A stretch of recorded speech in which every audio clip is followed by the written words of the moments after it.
poznáte tú tvár. Čierna siluleta na bielom pozadí, baretka s hviezdou, pohľad, ktorý pôsobil odhodlane.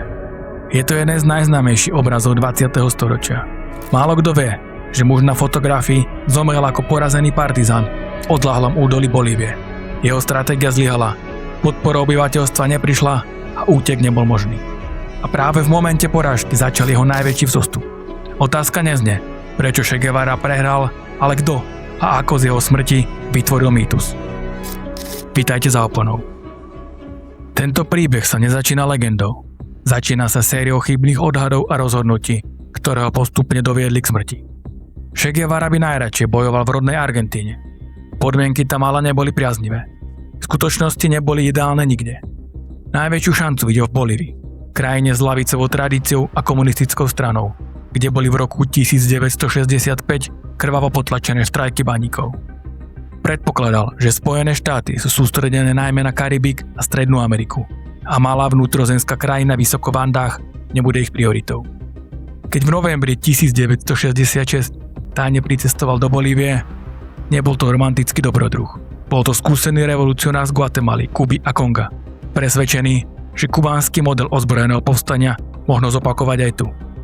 Miestna komunistická strana odmietla Che Guevarovú stratégiu FOCO, podľa ktorej sa mala politická transformácia šíriť naprieč Latinskou Amerikou s cieľom zjednotiť latinskoamerické národy v rozhodujúcej konfrontácii so Spojenými štátmi.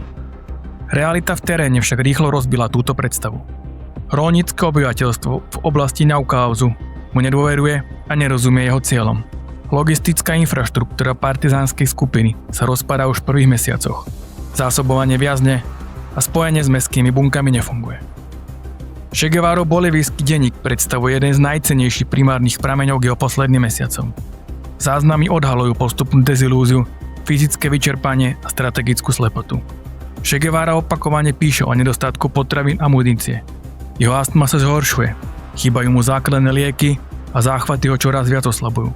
Skupina izolovaná, demoralizovaná a čoraz viac odkázaná sama na seba, napriek tomu odmieta ústup. 6. augusta objavili bolívijské jednotky jeho pôvodný základný tábor s dokumentmi, čo značne skomplikovalo ďalší priebeh. Dokumenty boli odovzdané Američanom na analýzu.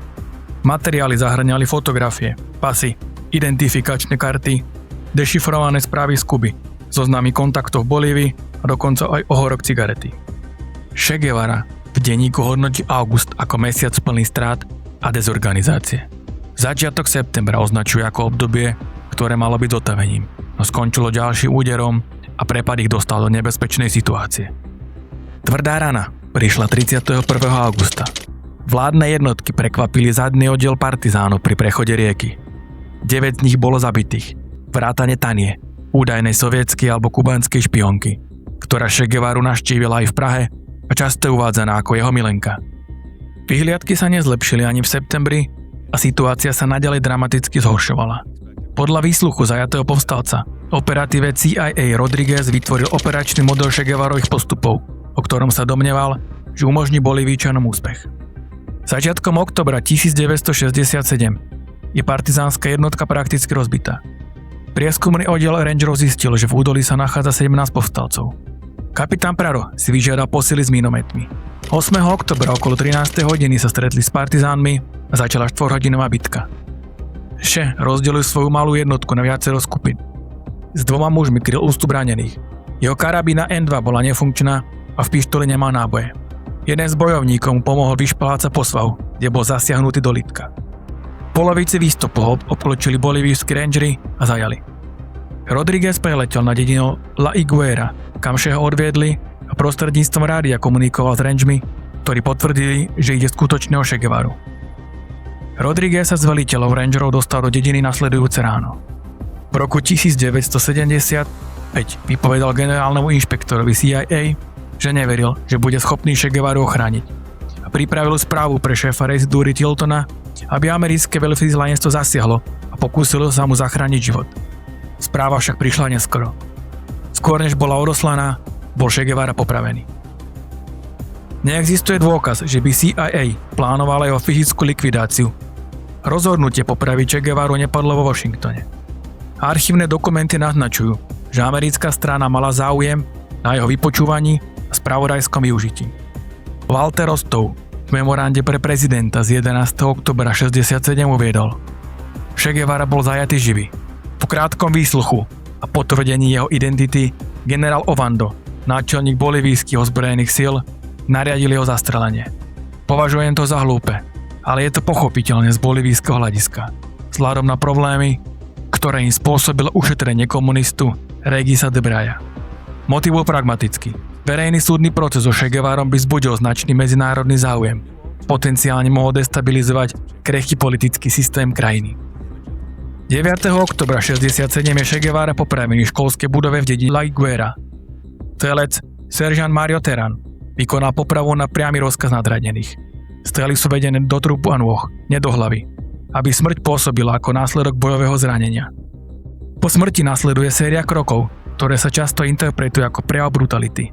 Che Guevarove ruky boli amputované, nie však z nenávisti, ale z čisto technických dôvodov. Bolívijské a americké spravodajské služby potrebujú jednoznačný dôkaz identity. Jeho telo je následne vystavené v nemocnici vo Valle Grande. Fotografie, ktoré tam vzniknú, obletia svet. Otvorené oči, pokojná tvár a poloha tela nevedomky evokujú kresťanskú ikonografiu. Bolívijská armáda chcela demonštrovať víťazstvo nad povstalcom.